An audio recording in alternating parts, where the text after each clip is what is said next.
नमस्कार. हॅलो सह्याद्रीच्या आजच्या भागात मी पूजा सुनील थिगळे आपल्या सगळ्यांचं मनपूर्वक स्वागत करते. मंडळी, महाराष्ट्र ही संतांची भूमी, वीरांची भूमी, क्रांतिकारक आणि कलाकारांची भूमी. शेकडो वर्षापूर्वी याच महाराष्ट्राला मुघलांच्या कचाट्यातून सोडवण्यासाठी कुणीतरी हवं होतं. कुणीतरी असं की जे याच महाराष्ट्राला स्वराज्य म्हणून जन्माला घालेल. आणि असे क्रांती सूर्य आई जिजाऊच्या पोटी सह्याद्रीच्या कुशीत जन्माला आले आणि त्यांचं नाव होतं छत्रपती शिवाजी महाराज. खरं तर छत्रपती शिवाजी महाराजांनी आपल्याला स्वराज्य तर दिलंच, पण अवघ्या भारताचं साम्राज्य निर्माण करण्यासाठी सुद्धा त्यांचा फार मोठा सिंहाचा वाटा ठरला. खरं तर राजमाता जिजाऊ नसत्या तर मराठ्यांच्या पराक्रमाला अंकुर फुटलाच नसता. म्हणून राजमाता जिजाऊ या परमेश्वराच्या साक्षात मूर्ती आहेत, तर छत्रपती हे परमेश्वराच्या कीर्ती आहेत. म्हणून छत्रपतींनी म्हणजे शिवाजी महाराजांनी अवघ्या भारताला काय दिलं हे आपल्या इतिहास संशोधनातून ज्यांनी रेखाटलं ते आज आपल्याला लाभलेले आहेत प्रमुख अतिथी म्हणून. सर्वप्रथम आजच्या आपल्या भागाचा विषय काय आहे ते आपण जाणून घेऊयात. आजचा आपला विषय आहे शिवछत्रपतींचा वारसा, स्वराज्य ते साम्राज्य. आणि या विषयावर आज आपल्याला मार्गदर्शन करण्यासाठी, आपल्याला पुन्हा एकदा इतिहासात शेकडो वर्षापूर्वी घेऊन जाण्यासाठी आपल्याला प्रमुख पाहुणे म्हणून लाभलेत डॉक्टर केदार फाळके. सर, मी आपलं मनापासून स्वागत करते. नमस्कार सर. हे शिवचरित्राचे अभ्यासक आहेत. सर एक युवा इतिहास संशोधक म्हणून संपूर्ण भारताला आणि महाराष्ट्राला परिचित आहेत. एक कवी भूषण यांचे खूप महत्त्वपूर्ण आणि सर्वोत्तम चाहते म्हणून सरांचा खरं तर परिचय करायला हवा. Administrative system of Chhatrapati Shivaji Maharaj आणि रेव्हलन्स टू मॉडर्न मॅनेजमेंट या विषयावर सरांनी PhD प्राप्त केलेली आहे. सरांचे जवळपास 8 ग्रंथ हे प्रकाशित झालेले आहेत. सरांचं मूळ गाव हे सांगली जिल्ह्यातील फाळकेवाडी आणि सरांची कर्मभूमी ही मात्र पुण्यनगरी. मराठी आणि इंग्रजी अशा दोनही विषयात सरांचं लेखन हे मार्गदर्शन पण ठरतंय. नुकतंच त्यांच्या शिवछत्रपतींचा वारसा, स्वराज्य ते साम्राज्य या पुस्तकाचे प्रकाशन आदरणीय मोहनजी भागवत यांच्या शुभ हस्ते पार पाडलं. खरं तर शिवकालापासून ते मराठ्यांनी लावलेले अटकेपार झेंडे या सगळ्याचं लेखन पुस्तकामध्ये अतिशय मोजक्या स्वरूपात केलेलं दिसून येतं. जवळपास 2 शतकांचा एक छोटा भाग संपूर्ण शिवकथा आपल्या सांगण्यासाठी या पुस्तकाचा खूप मोठा हातभार लागतो. एका ग्रंथातच मराठ्यांच्या स्वराज्य आणि साम्राज्य त्याची मांडणी कशी आहे याचं एक उत्तम उदाहरण म्हणजेच हे पुस्तक आहे. सरांच्या या पुस्तकावरच आपण आज प्रकाश टाकणार आहोत. तर सर, पुन्हा एकदा मी आपलं मनापासून स्वागत करते. आणि विषयाला सुरुवात करण्यापूर्वी खरं तर शिवछत्रपतींचा वारसा, स्वराज्य ते साम्राज्य हे नाव खूप समर्पक वाटतं. सर, नक्की या पुस्तकामध्ये काय काय दडलंय याची सुरुवातीला आम्हाला पार्श्वभूमी सांगावी. मध्ययुगीन भारताचा इतिहास हा जागतिक इतिहासाचा प्राण आहे. आपण इतिहासात डोकावून पाहिलं तर आपणाला 17वे शतक आणि 18वे शतक हे मराठ्यांनी गाजविलेलं दिसून येतं. मराठ्यांचा हा समग्र इतिहास, 200 वर्षांचा समग्र इतिहास एका ग्रंथात उपलब्ध करून द्यावा या हेतूने आपण या ग्रंथाची निर्मिती केलेली आहे. या ग्रंथामध्ये एकूण 9 प्रकरणं आहेत. अच्छा. 200 वर्षांचा भारताचा समग्र इतिहास लोकांना सहज समजावा यासाठी एक असं पाऊल उचललेलं आहे की भौगोलिक भारत आणि राजकीय भारत याचं चित्र सहजरित्या लोकांना समजावून यावं म्हणून 9 नकाशे त्याच्यामध्ये दिलेले आहेत. हे 9 नकाशे पाहिले की स्वराज्याच्या निर्मितीपासून मराठ्यांचा भारतभर विस्तार होईतोपर्यंत आणि इंग्रजांनी मराठ्यांना पराभूत करेतोपर्यंत अशी ही नकाशांची मांडणी केलेली आहे. या 9 प्रकरणांमध्ये मराठ्यांनी कशा प्रकारे त्यांची व्यवस्था चालविली, हे राज्य चालविलं याकरता प्रशासनावरती एक प्रकरण दिलेलं आहे. असा हा साधारण 300-350 पृष्ठांचा अच्छा. छोटासा आटोपशीर सामान्यातल्या सामान्य व्यक्तीला देखील मराठ्यांचा इतिहास समजावा या हेतूने, या उद्दिष्टाने या ग्रंथाची निर्मिती केलेली आहे. सर, या ग्रंथाची निर्मिती करताना साधारणतः किती कालावधी गेला सर तुम्हाला? नाही, गेली 10 वर्षे मी सातत्याने मराठ्यांच्या इतिहासाचा अभ्यास करतोय, परंतु या ग्रंथाच्या निर्मिती करता 2-2.5 वर्षांचा कालावधी लागला. तोही खूप प्रदीर्घ आहे सर. हो. खरं तर पण हे सगळं करत असताना खरं तर इतिहास हा पुराव्यांच्या आधारे मांडला जातो. एक युवा इतिहास संशोधक म्हणून मध्यमयुगीन भारतामध्ये असे कोणते स्रोत आहेत किंवा असे कोणती माध्यमं आहेत की इतिहास शोधला जाऊ शकतो, इतिहास मांडला जाऊ शकतो, काय सांगाल सर? मध्ययुगीन भारताचा इतिहास लिहिण्याकरिता विपुल साधनं आज उपलब्ध आहेत. ही साधनं वेगवेगळ्या भाषांमध्ये विखुरलेली आहेत. आपणाला संस्कृत साधनं आहेत, मराठी साधनं आहेत, फारसी साधनं आहेत आणि युरोपीय साधनं देखील आहेत. अच्छा. संस्कृतमध्ये प्रामुख्यानं शिवाजी महाराजांच्या सांगण्यावरून जो ग्रंथ लिहिला गेला शिवभारत हा ग्रंथ आहे. फारसीमध्ये मुघल बादशांच्या दरबारात जे ग्रंथ तयार झाले त्याच्यामध्ये अकबरनामा आहे, आईने अकबरी आहे, तुजुके जहांगीरी आहे, बादशाहनामा आहे. औरंगजेबाच्या कारकिर्दीचा इतिहास उलगडण्यासाठी आपल्याकडं औरंगजेबाचा जो पूर्ण दरबारी कामकाज चालायचं त्याच्यात जे कागद तयार झाले ते साकी मुस्तैद खान म्हणून त्या दरबारचा एक मनसबदार होता. त्याला ते सगळं आर्काइव्ह ओपन करून देण्यात आलं. त्यानं त्याच्यावरून मासेरे आलमगिरी हा ग्रंथ लिहिला. या व्यतिरिक्त तारिके दिलकशा भीमसेन सक्सेना जो मुघल सैन्याबरोबर फिरत होता संपूर्ण दक्षिणेत, त्यानं लिहिलेला तारिके दिलकशा हा ग्रंथ आहे. फुतुहाते आलमगिरी हा ग्रंथ आहे. औरंगजेबाच्या दरबारचे अखबार आहेत. मराठ्यांच्या बाजूने आपण जर का विचार केला तर मराठा राज्यकर्त्यांनी लिहिलेली पत्र, त्याच्यामध्ये शहाजी राजांची पत्र आहेत, जिजाऊ आऊसाहेबांची काही पत्र आहेत, शिवाजी महाराजांची पत्र आहेत, संभाजी महाराजांची पत्र आहेत, राजाराम महाराजांची पत्र आहेत. त्या व्यतिरिक्त काव्यग्रंथ आहेत, गद्यपद्य मिश्रित काही ग्रंथ आहेत.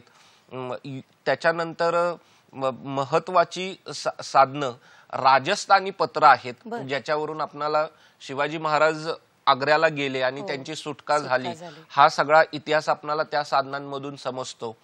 युरोपीय साधनं आहेत. युरोपीय साधनांमध्ये पोर्तुगीज, इंग्रज, डच, फ्रेंच त्यांच्या ज्या वखारी होत्या संपूर्ण देशभर, त्या 2 वखारींच्या दरम्यान झालेला पत्रव्यवहार, त्याचबरोबर या सर्व युरोपियांनी त्यांचे हेडक्वार्टर्स म्हणजे त्यांच्या देशाशी केलेला पत्रव्यवहार किंवा युरोपीय राज्यकर्त्यांनी इकडे लिहून ठेवलेल्या डायऱ्या, त्यांनी वेगवेगळे लिहिलेले वृत्तांत हे सगळे आहेत.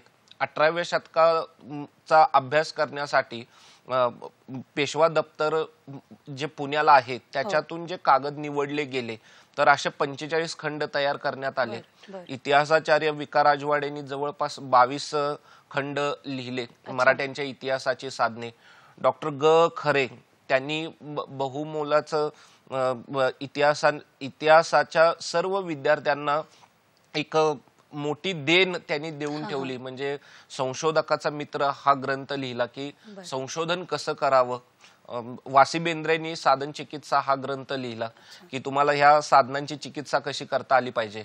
आणि मराठ्यांच्या इतिहास संशोधन मंडळातील सर्वात ज्येष्ठ सदस्य आणि महान इतिहास संशोधक वासुदेव शास्त्री खरे त्यांनी ऐतिहासिक लेख संग्रह असे 14 खंड ज्याच्यामधून काही 1000 कागद त्यांनी प्रकाशित केले. ही मी स्मरणानी यादी सांगतोय. खरं तर सर तुम्ही ही सगळी यादी सांगताय ना तेव्हा एक प्रश्न माझ्या मनामध्ये सुरू आहे की या सगळ्यांच्या भाषा वेगवेगळ्या आहेत आणि जर आपण इतिहासकालीन काही आधार पाहिले, पुरावे पाहिले तर त्याची एक भाषा वेगळी आहे ज्याला मोडी भाषा म्हणतात. नाही, मोडी ही भाषा नाही, मोडी लिपी आहे. लिपी आहे. तर त्या संदर्भात तुम्ही कसा अभ्यास केला सर? नाही, मोडी ज्याला मराठ्यांचा इतिहास अभ्यासायचा आहे त्याला मोडी आलीच पाहिजे. त्याच्याशिवाय तुम्ही पुढे जाऊ शकत नाही. त्या पत्रांची भाषा निराळी आहे. त्याच्यामध्ये जे शब्द येतात ते खूप कठीण असतात. तर या शब्दांचा अर्थ आपल्याला लावता आला पाहिजे. पत्र वाचन करता आलं पाहिजे. बरोबर. त्याच्यासाठी काही डिक्शनरीज आहेत, जसं की मोल्सवर्थची डिक्शनरी आहे, फारसीसाठी स्टेनगास म्हणून होता त्याची डिक्शनरी आहे. कठीण शब्दांच्या किंवा टेक्निकल टर्म्स असतात, हो. तर ह्या संज्ञांचा अर्थ लावण्यासाठी विल्सन्स ग्लॉसरी आहे. बरं. तर ही सगळी साधनं आपल्याला आधाराला घ्यावी लागतात, बरोबर. मग आपली वाटचाल चालू होते. बापरे, म्हणजे हा एक खूप प्रदीर्घ प्रवास आहे अगदी. आणि खूप खोल अभ्यास आहे. या सगळ्या विषय आपल्याला जाणून घ्यायचंय. आता तर फक्त पुस्तकाविषयी आपण जाणून घेतलंय, पण नक्की पुस्तकात दडले काय हे सरांकडून आपल्याला जाणून घ्यायचंय. पण तुर्तास वेळ झाली एका छोट्याशा ब्रेकची. तुम्ही कुठेही जाऊ नका, पाहत रहा हॅलो सह्याद्री.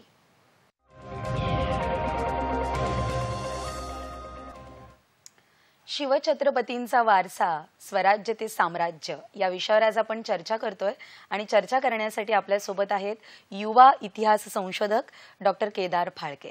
सर, ब्रेकला जाण्यापूर्वी आपण पुरावे, दाखले कुठून आपल्याला उपलब्ध होतात या सगळ्यांबद्दल चर्चा केली. पण आता थोडंसं जाऊयात आपल्या विषयाकडे.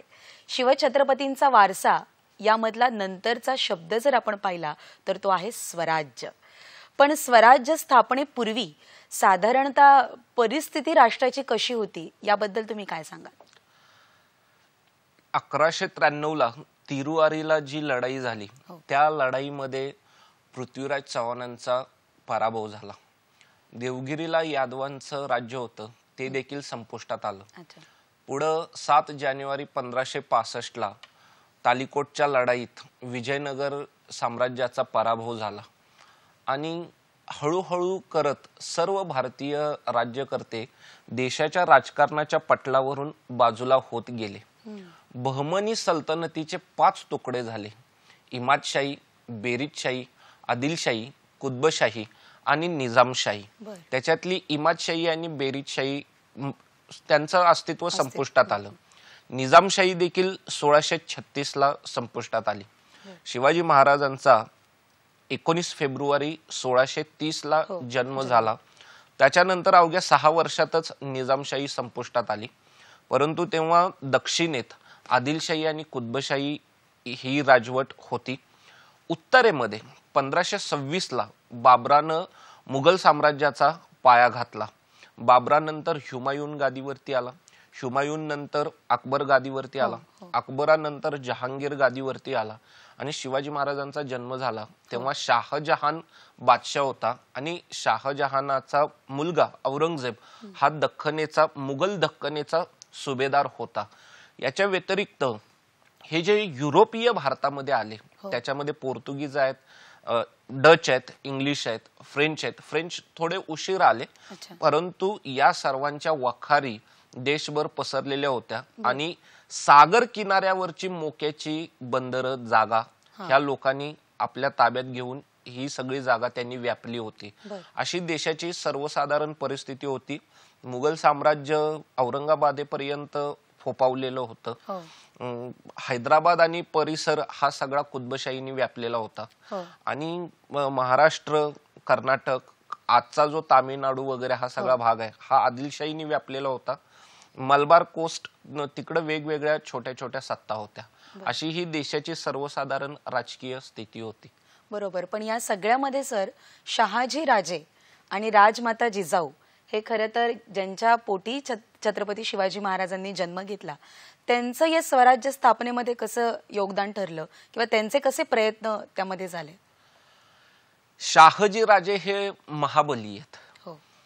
शहाजी राजांनी स्वतंत्र राज्य स्थापन करण्याचे 2 प्रयत्न केले. दुर्दैवाने त्यांना अपयश आलं, परंतु त्यांनी 2 प्रयत्न केले. एक पार्श्वभूमी निर्माण करून ठेवली.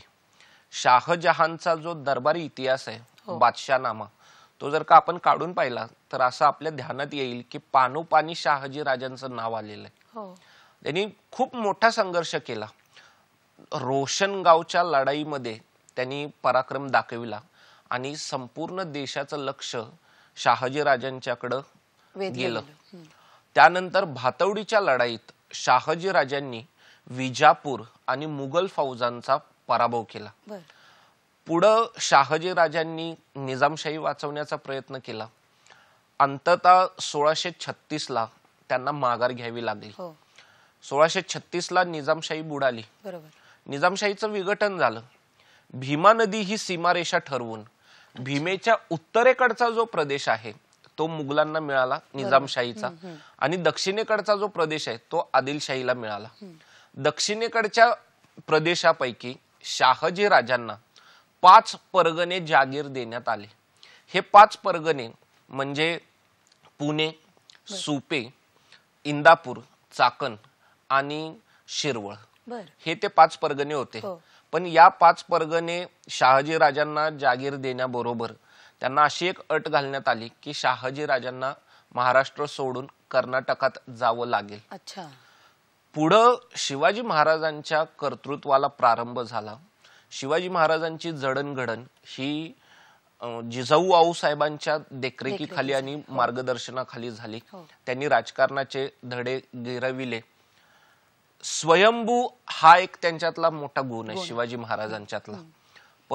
परंतु शिवाजी महाराजांनी जो स्वराज्याचा पाया घातला त्याची पार्श्वभूमी ही शहाजी राजांनी आणि जिजामातांनी या अशा पद्धतीनं अगोदरच तयार करून ठेवली होती. शिवाजी महाराज जेव्हा 1642ला बेंगलोरहून परत आले तेव्हा शहाजी राजांनी काही विश्वासू लोक त्यांच्या बरोबर दिले. जिजामाता होत्या त्यांच्या बरोबर, आणि तिथून शिवाजी महाराजांची राजकीय कारकीर्द सुरू झाली. खरी ती राजकीय कारकीर्द 1646 पासून चालू झाली. त्याचं कारण असं, आपल्याकडे शिवाजी महाराजांची जी पत्र उपलब्ध झालेली आहेत त्याच्यातलं पहिलं पत्र हे 28 जानेवारी 1646 या तारखेचं आहे. तर आपण असं म्हणू शकतो की बाबांनो त्या तारखेपासून शिवाजी महाराजांची राजकीय कारकीर्द पुढे सुरू झाली. बरोबर. ही सगळी कारकीर्द सुद्धा आम्हाला तुमच्याकडून सर खरं तर जाणून घ्यायची, पण कार्यक्रमामध्ये एक छोटीशी विश्रांती घेऊयात. कुठेही जाऊ नका, पाहत रहा हॅलो सह्याद्री.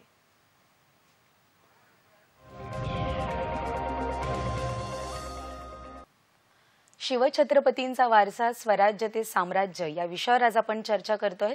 डॉक्टर केदार फाळके आपल्या सोबत आहेत. ब्रेकला जाण्यापूर्वी आपण छत्रपती शिवाजी महाराजांच्या जन्मापूर्वीची परिस्थिती आणि स्वराज्य स्थापनेपूर्वीची राष्ट्राची परिस्थिती खरं तर तुमच्याकडून जाणून घेतली. पण आता छत्रपती शिवाजी महाराजांची जशी कारकीर्द सुरू झाली त्याबद्दल तुमच्याकडून आम्हाला बरंचसं जाणून घ्यायला आवडेल सर. शिवाजी महाराजांची सर्व लोकांनी पहिल्यांदा दखल घेतली ती अफजल खानाच्या वधानंतर. 10 नोव्हेंबर 1659ला शिवाजी महाराजांनी अफजल खानाचा वध केला. आणि पुढच्या अवघ्या 18 दिवसामध्ये त्यांनी 28 नोव्हेंबरला पन्हाळा हा किल्ला जिंकून घेतला. जी भूमी स्वतंत्र होण्यासाठी 300 वर्ष वाट पाहत होती ती भूमी अवघ्या 18 दिवसांमध्ये स्वतंत्र झाली. लोक घाबरून गेले आदिलशाहीचे. अफजल खानाकडून एकतर शिवाजी महाराज कैद होणार किंवा मारले जाणार, त्याच्याऐवजी बिलकुल उलटी बातमी येऊन धडकली की शिवाजी महाराजांच्याकडून अफजल खान मारला गेलाय. त्याच वेळेला शिवाजी महाराजांनी त्यांचा एक सरदार, त्याचं नाव होतं दोरोजी, त्याला कोकणात पाठवून दिलं आणि तो कोकणातून तो किनारपट्टीने खाली जैतापूर राजापूर पर्यंत गेला. पुढं शिवाजी महाराजांची पन्हाळ्याच्या वेड्यातून सुटका झाल्याच्या नंतर त्यांनी चौफेर घोडदौड केली आणि या घोडदौडीला जो पहिला पायबंद लागला तो मिर्झा राजा जयसिंहच्या दख्खनमध्ये येण्यामुळे. पुरंदरच्या तहामध्ये शिवाजी महाराजांना 23 किल्ले आणि त्याखालचा 4 लक्ष उत्पन्न मिळणारा मुलूक हा मुघलांना द्यावा लागला आणि शिवाजी महाराजांच्याकडे 12 किल्ले 1 लक्ष होऊन उत्पन्न मिळेल एवढा मुलूक राहिला. शिवाजी महाराज आग्र्याला गेल्याच्या नंतर मुघल साम्राज्याचं स्वरूप अंतर्बाह्य त्यांना समजलं आणि अशा साम्राज्याला शस्त्रांनीच उत्तर द्यायचं असेल तर आपणाला तशी तयारी करायला हवी. आपणाला का दिसून येतं, शिवाजी महाराजांना आग्र्यात कैद केल्याच्या नंतर मोठ्या शिताफीनं त्यांनी 17 ऑगस्ट 1666 या तारखेला स्वतःची सुटका करून घेतली आणि पुढची ते 20 नोव्हेंबर 1766ला 3 महिने असा प्रवास करून ते राजगडाला आले. पुढं 3 वर्ष त्यांनी कोणतीही लढाई केली नाही. या प्रदेशाची सुव्यवस्था लावली, किल्ले मजबूत करून घेतले, आरमार बलाढ्य केलं, घोडदळ पायदळ ते सक्षम केलं, महसूल वाढविला, एका वर्षाला 1 कोटी होन, 1 होन म्हणजे 4 रुपये, या एक्सचेंज रेटनी साधारण 4 कोटी रुपये महसूल असणार हे राज्य, एवढं पुढं 1680च्या दरम्यान ह्या राज्याचा महसूल साधारण 1 कोटी होन एवढा होता. एवढा महसूल वाढविला. आणि ज्या दिवशी त्यांची खात्री पटली की आता आपण मुघलांच्या विरोधात लढाईला सुरुवात करू शकतो, त्यांनी तानाजी मालुसरेंना सांगितलं की तुम्ही जा आणि सिंहगड जिंकून घ्या. तानाजी मालुसरेंनी सिंहगड जिंकून घेतला. त्यांचं बलिदान झालं 4 फेब्रुवारी 1670 या दिवशी त्यांचं बलिदान झालं. आणि तिथून पुढं एका दीर्घकालीन लढ्याला सुरुवात झाली, जो लढा पुढे 37 वर्ष चालला. बरोबर. शिवाजी महाराजांचा राज्याभिषेक हा भारतीय इतिहासातील एक सुवर्ण पान आहे. खरंय खरंय. राज्याचं सार्वभौमत्व, देशाचं सार्वभौमत्व हे खऱ्या अर्थानं त्या दिवशी पुनर्प्रस्थापित झालं. मुघलांच्याकडं राजपूत हे वतन जागीरदार होते. राजपूतांना त्यांची राज्य मिळायची, परंतु ही मुघलांची मनसबदारी किंवा जागीरदारी ही एक प्रकारे नोकरी होती. देशात अशी एक समजूत निर्माण झाली की मुघल हे अजिंक्य आहेत आणि मुघलांचा पराभव केला जाऊ शकत नाही. या मानसिकतेला शिवाजी महाराजांनी धक्का दिला आणि आपण राज्य निर्माण करू शकतो हे स्वकृतीतून उदाहरणांनी दाखवून दिलं. राज्याभिषेकाने साध्य काय केलं? एक पहिलं म्हणजे या राष्ट्राचं सार्वभौमत्व पुनर्प्रस्थापित केलं. आपण या ठिकाणी राज्य निर्माण करू शकतो हा आत्मविश्वास लोकांच्या मनात जागृत झाला. जे घाबरून गेलेले आहेत त्यांना आधार मिळाला आणि जे या राष्ट्रासाठी प्राणार्पण बलिदान करण्यासाठी तयार आहेत त्यांच्या मनामध्ये एक आत्मविश्वास निर्माण झाला आणि जे फितूर आहेत त्यांच्यावरती वचक बसला. आपण मुघलांचे मांडलिक समजले जाऊ नये याकरता शिवाजी महाराजांनी 3 महत्वपूर्ण गोष्टी केल्या. स्वतःच्या मस्तकावरती छत्र धरलं आणि स्वतःला छत्रपती म्हणविलं. त्यांनी दुसरी गोष्ट केली की स्वतःच्या नावाची सोन्याची नाणी पाडली, होन, ज्याच्या एका बाजूला श्री राजा शिव आणि दुसऱ्या बाजूला छत्रपती असं कोरलेलं आहे. आणि तिसरी गोष्ट त्यांनी केली की स्वतंत्र कालगणना चालू केली.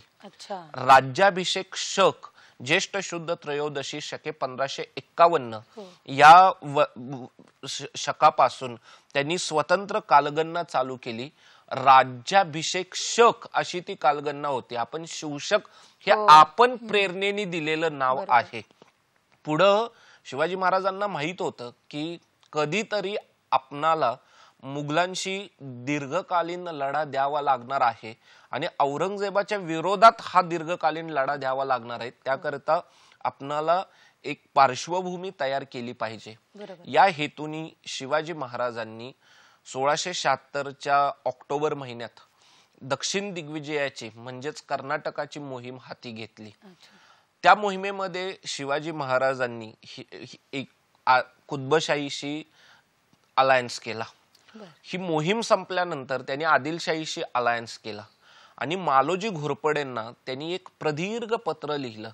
त्या पत्रात त्यांनी सांगितलं, तुम्ही मराठे लोक आपले आहात, तुमचे गोमटे करावे, तुमचं कल्याण करावं म्हणून तुम्हाला हे पत्र लिहिलेलं आहे. दक्षिणीयांची पातशाही तो दक्षिणीयांचेच हाती राहे. आपलं शासन हे आपल्या हाती राहिलं पाहिजे. असं काहीतरी करूया, ते परकीयांच्या हाती जायला नको. आणि शिवाजी छत्रपतींनी लिहिलं. शिवाजी महाराजांनी हे पत्र मालोजी घोरपड्यांना लिहिलं. आणि शिवाजी महाराज जेव्हा दक्षिण दिग्विजयाची मोहीम संपवून परत आले तेव्हा गेरॉल्ड ऑन्जियर हा मुंबईच्या इंग्रजांच्या वकारीचा प्रमुख होता. त्याने हेडक्वार्टर लंडनला लिहिलेलं जे पत्र आहे त्या पत्रामध्ये त्यानं शिवाजी महाराजांची तुलना Alexander the Great, Julius Caesar, Hannibal आणि सर्टोरियस या एकेकाळच्या जगप्रसिद्ध सेनापटुत्व असलेल्या सेनापतींशी केलेली आहे. परंतु या सर्वांहून एक अद्वितीय गुण शिवाजी महाराजांच्या जवळ आहे. तो गुण म्हणजे त्यांचं निष्कलंक चारित्र्य. अगदी बरोबर. आणि एक पार्श्वभूमी तयार करून ठेवली. जिंजीसारखा किल्ला ताब्यात घेतला.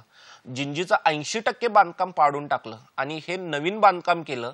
नवीन बांधकामाची युरोपियांना एवढी भुरळ पडली की युरोपियांनी त्यांच्या पत्रांमध्ये असं म्हटलेलं आहे की ह्या किल्ल्याचं बांधकाम कोणी भारतीयांनी केलेलं आहे असं वाटत नसून ते कोणी युरोपियांनीच केलेलं आहे असं वाटतं. आणि पुढं रायगड मुघलांनी जिंकून घेतल्याच्या नंतर मराठ्यांनी 8-9 वर्ष जिंजीवरून राज्यकारभार चालविला.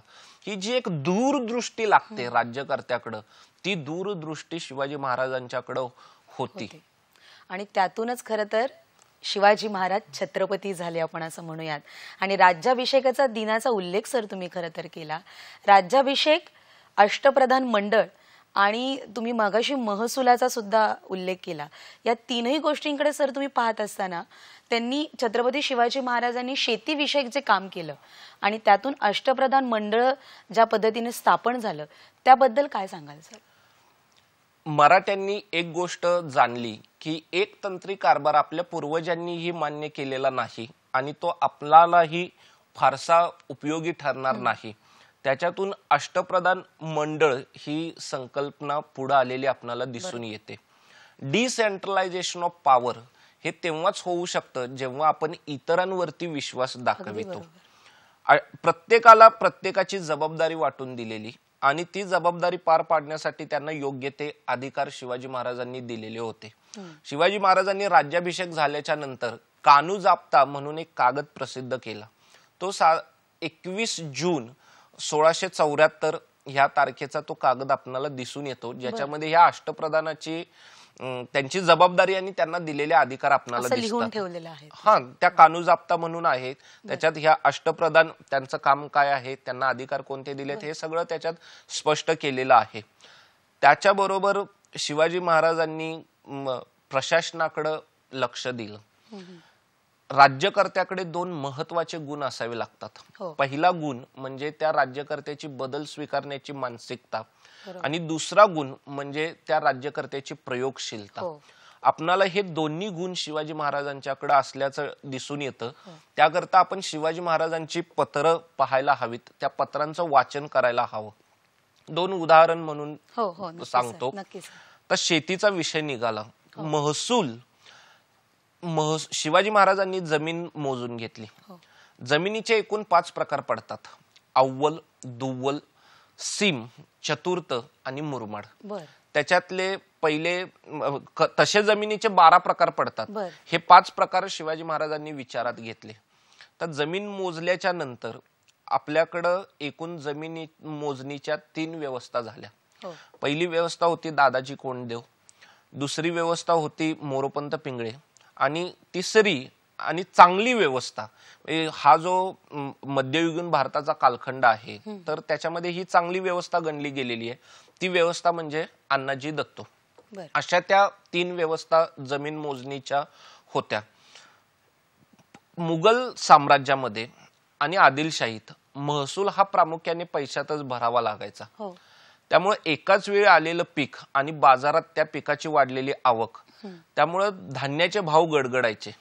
शिवाजी महाराजांनी सांगितलं की ज्या शेतकऱ्यांना महसूल धान्यात भरायचा आहे त्यांना 40% भरावा लागेल आणि ज्यांना पैशात भरायचा आहे त्यांना 33% भरावा लागेल. शिवाजी महाराजांनी दोन्ही स्वरूपात धान्य आणि पैसे महसूल घेतला. आता धान्यात महसूल घेतल्याचा काय फायदा झाला? पहिली गोष्ट म्हणजे पुरवठा नियंत्रित झाला.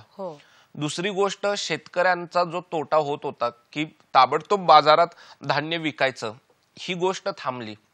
जेव्हा बाजारभाव वाढेल तेव्हा शेतकरी त्यांचं पीक विकतील, उत्पादन बाजारात विकतील आणि त्यांना नफा मिळेल. तसंच राज्याकडे जे धान्य साठलेलं असेल ते देखील राज्य जेव्हा बाजारभाव वाढेल तेव्हा विकून टाकेल तर राज्यालाही फायदा होईल. अजून एक गोष्ट महत्वाची म्हणजे आपल्या राज्यावरती जर का शत्रूने आक्रमण केलं, उभं पीक नष्ट झालं, दुष्काळ पडला, महापूर आला, पीक नष्ट झालं, तर हे जे धान्य महसुलाच्या स्वरूपात गोळा करून ठेवलेलं आहे गोदामांमध्ये, हेच धान्य वापरता येईल. शिवाजी महाराजांनी लोकांना तगाई म्हणजे हात उसने पैसे, कर्ज, कसलं कर्ज? व्याज नसलेलं कर्ज, कर्ज माफी नाही. शिवाजी महाराजांनी सांगितलं 8-10 वर्षांनी तुम्ही कर्जाची परतफेड करा. तुमची जशी कुवत आहे, शेतकऱ्याची जशी कुवत आहे तशी कर्जाची परतफेड करा. कर्जाची परतफेड करत असताना शेतकऱ्यांवरती जुलूम, जबरदस्ती, अन्याय आणि अत्याचार नको. आणि शिवाजी महाराजांनी हे देखील सांगितलं की शेतकऱ्यांना 2 वेळ खायला अन्न मिळेल याची काळजी घ्या. ही एक बाजू आहे. आपल्याला दुसरी बाजू काय दिसून येते तर औरंगजेबाची फरमानं जर का आपण काढून पाहिली तर औरंगजेबानं सांगितलेलं आहे की जे शेतकरी शेती कसण्यास पात्र आहेत परंतु ते शेती कसायला तयार नसतील, तुम्ही त्या शेतकऱ्यांच्या वरती जुलूम, जबरदस्ती करा, त्यांना ओल्या बांबूने मारा. ते जर का महसूल भरायला तयार नसतील तर त्यांची बायका पोरं जप्त करा, ती बाजारात विकून टाका आणि त्याच्यातून महसूल वसूल करा. हा फरक आहे शिवशाही आणि मोगलाई याच्यातला, हा मुख्य फरक आहे. शिवाजी महाराजांनी आंतरराष्ट्रीय व्यापाराचं द्वार आरमाराच्या माध्यमातून भारतीयांना उघड करून दिलं.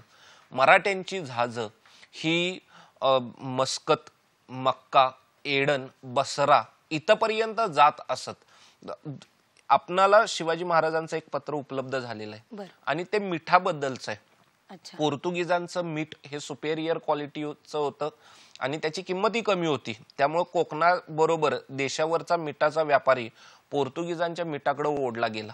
ही गोष्ट शिवाजी महाराजांच्या ध्यानात आली की पोर्तुगीजांच्या मीठ हे जास्त मोठ्या प्रमाणावरती विक्री होते, तर त्यामुळं मराठ्यांच्या मिठाला मागणी कमी आहे आणि ही मीठ बंदरं ओस पडतायत. तर शिवाजी महाराज असं नाही म्हणाले की पोर्तुगीजांचं मीठ जास्त स्वस्त आहे, ते जास्त सुपेरियर क्वालिटीचं आहे तर ते खरेदी करा.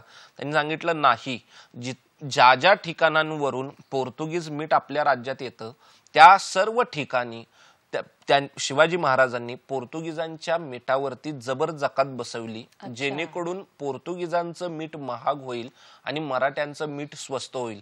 पुढं 1840ला फ्रेडरिक लिस्ट या जर्मन अर्थतज्ञाने हाच सिद्धांत मांडला, प्रोटेक्शनिस्ट थिअरी. शिवाजी महाराजांनी त्याच्या अगोदर 169 वर्ष हा दृष्टिकोन दाखविलेला आहे. आपण शिवाजी महाराजांना खरंच आंतरराष्ट्रीय स्तरांवरती घेऊन जायला कमी पडलो असं मला वाटतं. अशी सगळी सुंदर उदाहरणं असताना देखील आपण काही गोष्टींमध्ये कमी पडलो, परंतु सातत्याने प्रयत्न केले तर आपण मराठ्यांचा हा सर्व देदीप्यमान इतिहास निश्चितच आंतरराष्ट्रीय स्तरावरती घेऊन जाऊ शकू. नक्कीच. खरं तर आपण आज फक्त म्हणतो की रयतेचं राज्य, बळीराजाचं राज्य, खरं तर ते छत्रपती शिवाजी महाराजांच्या काळापासून त्याची छान सुरुवात झालेली आपल्याला दिसते. आणि तुम्ही म्हणालात त्याप्रमाणे की प्रत्येक राज्यकर्त्याला उपयोगी पडतील अशा महसूलच्या यंत्रणा छत्रपती शिवाजी महाराजांनी त्या काळात राबवून ठेवल्यात. अजून भरपूर सर तुमच्याकडून जाणून घ्यायचंय, पण कार्यक्रमामध्ये एका छोट्याशा विश्रांतीची वेळ झाली आहे. कुठेही जाऊ नका, पाहत रहा हॅलो सह्याद्री.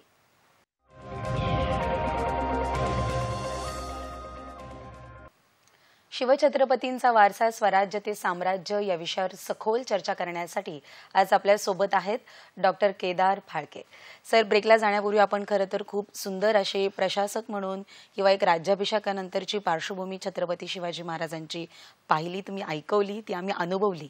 खरं तर इतिहासात जात असताना मराठ्यांनी जे स्वराज्य निर्माण केलं किंवा स्वराज्याचं जे रक्षण करण्याचं ठरवलं ते एक प्रकारचं मराठ्यांचं स्वातंत्र्य युद्ध म्हणावं लागेल. तर त्याबद्दल थोडंसं आम्हाला माहिती द्या. मराठ्यांचं स्वातंत्र्य युद्ध आहे, त्याचे रूढार्थाने 3 टप्पे पडतात. 1680 ते 1689 हा संभाजी महाराजांच्या राजकीय कारकिर्दीचा टप्पा आहे.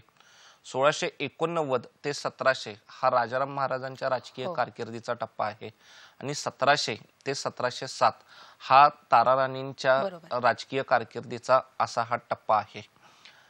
औरंगजेब त्याच्या मुलाचा पाठलाग करत, बंडखोर मुलगा अकबर त्याचा पाठलाग करत 1682ला औरंगाबादेला आला आणि त्यानं पुढच्या 4-5 वर्षांमध्ये आदिलशाही 1686ला बुडविली, कुतबशाही 1687ला बुडविली. संभाजी महाराजांनी धीरोदात्तपणे औरंगजेबाचा 9 वर्ष सामना केला आणि देव, देश आणि धर्म या गोष्टींकरता आपल्या प्राणाचे बलिदान दिले. संभाजी महाराजांनी हे दाखवून दिलं की मानवी हितापेक्षा राष्ट्रीय हित हे मोठं आहे आणि तुम्हाला राष्ट्राकरिता आपलं सर्वस्व अर्पण केलं पाहिजे. बलिदानाचं सर्वोत्कृष्ट उदाहरण त्यांनी आपल्या कृतीतून सर्वांच्या समोर ठेवलं. संभाजी महाराजांच्या बलिदानातून अभूतपूर्व प्रेरणा घेत मराठ्यांनी औरंगजेबाच्या विरोधातला त्यांचा राज्य रक्षणाचा लढा, स्वराज्य रक्षणाचा लढा अधिक तीव्र केला. बरोबर. संताजी घोरपडे, धनाजी जाधव, हंबीरराव मोहिते खरा अगोदर आहेत. त्याच्या हे संताजीराव घोरपडे, धनाजीराव जाधव, नेमाजी शिंदे, असे हे सर्व बलाढ्य सेनानी पुढे आले. या सर्व सेनानींनी मुघलांचा दारुण पराभव केला.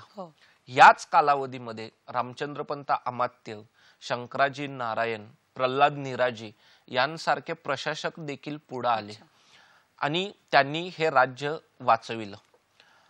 रायगडाचा पाडाव झाल्यानंतर राजाराम महाराजांना जिंजीचा आश्रय घ्यावा लागला आणि पुढे जिंजीच्या किल्ल्याने मराठ्यांची जवळपास 8-9 वर्षे राजधानी म्हणून काम पाहिलं. राजाराम महाराजांनी एक मुख्य गोष्ट केली. त्यांनी दक्षिणेची जबाबदारी स्वतःकडे ठेवली आणि उत्तरेची जबाबदारी त्यांनी प्रामुख्याने रामचंद्रपंत अमात्यांवर सोपवली. राजाराम महाराजांची संपूर्ण राजकीय कारकीर्द हे विकेंद्रीकरणाचं सर्वोत्कृष्ट उदाहरण आहे. म्हणून मी मगाशी सांगितलं की विकेंद्रीकरणाचं धोरण तेव्हाच यशस्वी होतं जेव्हा आपण इतरांवरती विश्वास दाखवितो. राजाराम महाराज जेव्हा महाराष्ट्रात परतले तेव्हा औरंगजेबाच्या विरोधात मराठ्यांचा जो लढा चालू होता त्याला तीव्र स्वरूप प्राप्त झालेलं आणि राजाराम महाराजांचा अचानक 1700 मध्ये सिंहगडावरती मृत्यू झाल्याच्या नंतर खचून न जाता महाराणी ताराराणींनी राज्याची सर्व सूत्र आपल्या हाती घेतली आणि तो लढा मराठ्यांनी पुढे कायम केला. ताराराणींच्या नेतृत्वातून आपल्याला काय दिसतं, ताराराणींनी आपणा सर्वांना काय शिकविलं, विपत्ती कितीही मोठी असू दे तुम्ही खचून जाऊ नका, तुम्ही त्या विपत्तीचा धैर्याने सामना करा, विजय तुमचाच होईल. आणि शेवटी औरंगजेब 20 फेब्रुवारी 1707 ला त्याचा भिंगारला मृत्यू झाला. आता त्याची खुलताबादला समाधी आहे. पराभूत मानसिकतेत तो इथं मृत्यू पावला. शेवटी औरंगजेबाला मराठ्यांनी महाराष्ट्रातच गाडला. बरोबर. आणि हे दीर्घकालीन चाललेलं युद्ध जे तानाजी मालुसरेंच्या बलिदानाने सुरू झालेलं 4 फेब्रुवारी 1707 ला ते औरंगजेबाच्या मृत्यूने आणि मराठ्यांच्या विजयाने संपुष्टात आलं. या लढ्यानी जगाला काय शिकवण दिली? जगात एक अशी समजूत होती किंवा भारतीय जगतात देखील अशी समजूत होती की एखादी लढाई हारणं म्हणजे युद्ध हारणं. मराठ्यांनी ही समजूत फोल ठरविली आणि त्यांनी दाखवून दिलं की युद्ध हे दीर्घकालीन लढलं जातं. जगाच्या इतिहासात एवढं प्रदीर्घ काळ लढलं गेलेलं हे एकमेव युद्ध असेल. 37 वर्षे हे युद्ध चाललं. म्हणून हे जे सगळे मराठा राज्य करतात हे आज आपल्यासाठी प्रेरणास्थान आहेत आणि शक्तिस्थान आहेत खरं तर आपल्या. अगदी बरोबर. तर त्यांच्याकडून तुम्हाला प्रेरणा मिळेल, शक्ती मिळेल, मार्गदर्शन मिळेल. फक्त तुम्ही त्यांच्या चरणांशी बसून तो इतिहास अभ्यासला पाहिजे, अनुभवला पाहिजे, त्याच्यातून काहीतरी शिकलं पाहिजे. नक्की. सर, ही जी उदाहरणं आता तुम्ही सगळी आम्हाला सांगितली किंवा 3 टप्पे सांगितले, यामधला अजून एक टप्पा त्यानंतरचा खरं तर आहे, तो म्हणजे शाहू महाराजांचा. तर त्याबद्दल आम्हाला ऐकायला आवडेल. शाहू महाराजांची राजकीय कारकीर्द म्हणजे एक पर्व आहे. बरोबर. आणि शाहू महाराज मुघलांच्या कारकिर्दीतून सुटून आल्याच्या नंतर त्यांनी अतिशय शांत संयमी वृत्तीने राज्यकारभार केला. मराठ्यांच्या राज्याचं साम्राज्यात जे रूपांतर झालं त्याचं मुख्य श्रेय आपणाला शाहू महाराजांना द्यावं लागतं. त्यांनी 2 गोष्टी केल्या. पहिली गोष्ट म्हणजे पराक्रमी व्यक्तींचं संघटन केलं. अगदी बरोबर. दुसरी गोष्ट, त्यांनी या सर्व व्यक्तींना पराक्रम दाखविण्याची समान संधी उपलब्ध करून दिली. ही जी पिढी पुढे आली ही पिढी राज्याला उपकारक ठरली. खरंय. शाहू महाराजांना ज्या ज्या व्यक्तींचं सहकार्य लाभलं त्यामध्ये बाळाजी विश्वनाथ, कान्होजी आंग्रे, धनाजी जाधव, बाजीराव, पिलाजी जाधवराव, राणोजी शिंदे, मल्हारराव होळकर, नानासाहेब पेशवा, नागपूरचे रघुजी भोसले हो यासारख्या अनेक व्यक्तींची नावं घ्यावी लागतील. बरोबर माझ्याकडून हे खूप मर्यादित वेळ आहे, त्यामुळे मी काही व्यक्तींची नावं सांगितली. अशी शेकडो नावं आहेत आणि अज्ञात वीर जे आपल्याला माहित देखील नाहीत, परंतु ते या राष्ट्रकार्यासाठी धारातीर्थी पडले. त्यांनी त्यांचं बहुमूल्य योगदान दिलं. त्यापैकीच एक सर नाव अहिल्याबाई होळकरांचं पण जोडता येईल. अहिल्याबाई होळकरांचं पुढं आहे ते मी नंतर सांगतो. 1749 ला शाहू महाराजांचा जेव्हा मृत्यू झाला तेव्हा मराठा साम्राज्याने आकार घेतला होता आणि राज्याचं साम्राज्यात रूपांतर होण्याची प्रक्रिया ही जवळपास पूर्णत्वास गेली होती असंही आपण म्हणू शकतो. मराठ्यांचा जो मनोवेदक विस्तार झाला, साम्राज्य विस्तार, हा 1758 आणि 1759 मध्ये झाला आणि मराठ्यांनी अटक ते कटक आणि कन्याकुमारी ते काश्मीर असं साम्राज्य निर्माण केलं. मराठ्यांनी मुलतान देखील जिंकून घेतलं आणि मुलतानच्या पलीकडील 4 परगणे मराठ्यांच्या ताब्यात होते. 1752 ला जो अहदनामा झाला, त्या अहदनाम्याप्रमाणे मराठे हे राष्ट्राचे रक्षणकर्ते ठरले. मुघल बादशाह बरोबर तो करार झाला. मुघल बादशाहांनी मराठ्यांवरती ही जबाबदारी सोपविली की तुम्ही देशाचं बहिर्गत शत्रू आणि अंतर्गत शत्रूंपासून रक्षण करा. त्या बदल्यात मराठ्यांना आग्रा, अजमेर या 2 सुब्यांमधून चौथाई आणि सरदेशमुखी वसूल करण्याचे अधिकार मिळाले. तर ही जी सगळी प्रक्रिया आहे, मराठ्यांचा साम्राज्य विस्तार जो मनोवेदक झाला, हे आपल्याला या सर्व घटनांमधून दिसून येतं. बरोबर. पण या सगळ्यामध्ये सर मराठा साम्राज्याचा जो विस्तार झाला किंवा जे स्थापन केलं गेलं पुढे, त्याचा दूरगामी परिणाम काय झाला सर? 1-2 मिनिटांमध्ये आम्हाला सांगा. त्याचा दूरगामी परिणाम असा झाला की पहिली गोष्ट म्हणजे पानिपतची जी लढाई झाली, पानिपतच्या लढाईत जवळपास 75,000 मराठ्यांनी बलिदान दिलं. बर. तर पानिपतच्या लढाईने देशाला एक शिकवण दिली की विपत्ती किती मोठी असली तरी तुम्ही डटके सामना करो, खंबीर राहिला, तुम्ही खंबीर राहा, तुमचा विजय होईल. आपल्याला अजून काय दिसतं पानिपतच्या लढाईतून? तर सगळ्यात महत्वाची गोष्ट म्हणजे जुनी पिढी निघून जाते, नवीन पिढी येते, परंतु राष्ट्र कर्तव्य तीच असतात. ती तुम्ही किती यशस्वीरित्या पार पाडता त्याच्यावरती तुमच्या राष्ट्राचं उज्ज्वल भवितव्य अवलंबून असतं. पानिपतच्या लढाईनंतर माधवराव पेशवा, महादजी शिंदे आणि नाना फडणीस ही माणसं पुढे आली. त्यांनी दिल्लीच्या राजकारणावरील मराठ्यांची पकड ढिली होऊ दिली नाही आणि पुण्यश्लोक अहिल्यादेवी होळकर ज्या पद्धतीने पुण्यश्लोक जिजामाता आणि महाराणी ताराराणी साहेब यांनी राज्यकारभार केला, तसाच राज्यकारभार पुढे 18व्या शतकाच्या उत्तरार्धात पुण्यश्लोक अहिल्यादेवी होळकरांनी करून दाखविला. आणि आज आपल्याला उत्तर भारताची जी काही सांस्कृतिक ओळख निर्माण झालेली दिसते त्याच्यामध्ये अहिल्यादेवी होळकरांचा सिंहाचा वाटा आहे. आणि आज आपणाला 1947 नंतरचा जो नकाशात भारत दिसतो आहे, मराठ्यांची घोडी जिथपर्यंत गेली तेवढाच शिल्लक राहिलेला भारत आपणाला दिसतो आहे. हे जे भारताचं नवनिर्माण केलं, ते नवनिर्माण भौगोलिक दृष्ट्या, सांस्कृतिक दृष्ट्या आणि सामाजिक दृष्ट्या हे मराठ्यांनी केलेलं नवनिर्माण आहे. म्हणून श्री शिवछत्रपती आणि त्यांचे सर्व अनुयायी म्हणजे मराठे हे आधुनिक भारताचे नवनिर्माते आहेत. अगदी बरोबर. अगदी सर, आपला अभ्यास जर पाहिला तर तो खरंच वाखाणण्याजोगा आहे. एक युवा इतिहास संशोधक म्हणून सरांकडे जेव्हा आपण पाहतोय तेव्हा नक्कीच इथून पुढच्या काळात येणाऱ्या संशोधकांसाठी आपण एक प्रेरणादायी ठरत आहात.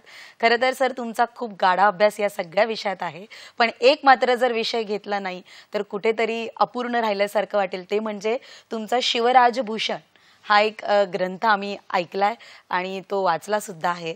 तर कवी भूषण यांच्यावर तुमचा खूप मोठा प्रभाव झालेला दिसतो. जाता जाता आमच्या सगळ्या प्रेक्षकांसाठी त्यातला एक छंद सादर केला तर बरं होईल. मी भूषणाचे 1 किंवा 2 छंद म्हणेन. एक तर त्याचा छंद सुंदर आहे.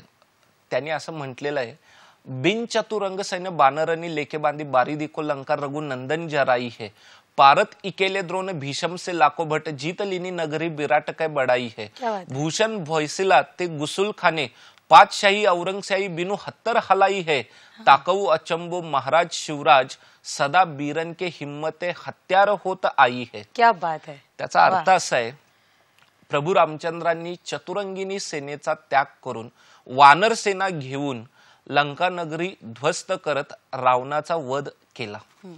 वीर अर्जुनानी कुरुक्षेत्रावरती सर्व अतिरथी महारथी विरोधात उभे असताना गुरु द्रोण आणि पितामह भीष्म यांना पराभूत केलं। त्याप्रमाणे शिवाजी महाराजांनी हातात कोणतंही शस्त्र नसताना औरंगजेबाचा गुसुलखाना केवळ सिंहगर्जना करून हादरवून सोडला। हे सर्व कसं शक्य झालं तर पराक्रमी पुरुषांचं धैर्य हेच त्यांचं शस्त्र असतं। नक्की नक्की। त्यामुळे तुम्ही मराठ्यांच्या इतिहासातून काय शिकायचंय तर हेच शिकायचंय की तुम्ही धैर्यशाली बना, हिम्मतवान बना, तर विजय तुमचा होईल। नक्की, क्या बात आहे। म्हणजे इतिहासातले दाखले आजच्याही जीवनामध्ये इतके प्रेरक ठरू शकतील आणि इतिहासाचं संशोधन जर उत्तम असेल तर ते किती मार्मिक ठरेल याचं एक उत्तम उदाहरण आज आपण डॉक्टर केदार फाळके यांच्या मार्फत पाहिलं। सर, आपण इथे आलात त्याबद्दल मी आपलं मनापासून आभार व्यक्त करते। तुम्हाला आजचा आमचा कार्यक्रम कसा वाटला हे आमच्यापर्यंत नक्की पोहोचवा। त्यासाठी आमची माध्यमं आपल्या स्क्रीनवर आपल्याला दिसतात।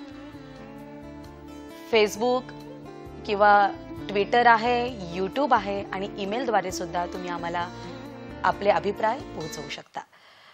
पुन्हा भेटूयात पुढच्या एका नवीन विषयासह। तोपर्यंत नमस्कार।